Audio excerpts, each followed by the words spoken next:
Bwana Yesu asifiwe. Siku ya leo nataka nikupitisha kwenye andiko linalotoka katika kitabu cha Hosea 4:7. Linasema, kadiri walivyozidishwa, kwa kadiri hiyo hiyo walinitenda dhambi, nami nitageuza utukufu wao kuwa aibu. Haya ni maneno ambayo yaliongewa na Mungu mwenyewe. Alikuwa anazungumzia human nature au asili ya mwanadamu. Mwanadamu kwa kadiri anavyoongezeka, ndivyo kwa kadiri hiyo hiyo anakwenda mbali na Mungu. Sasa wewe usio kulitimiliza hili andiko.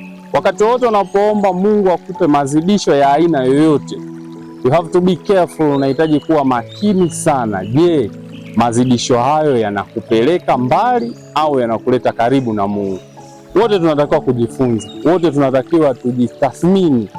Hata kama ni ongezeko kidogo sana lililotokea kwenye maisha yako, lakini kwa kauli hii ya Mungu mwenyewe ujiangalie. Je, ongezeko hilo linakupeleka mbali au linakurudisha nyuma? Mungu akubariki.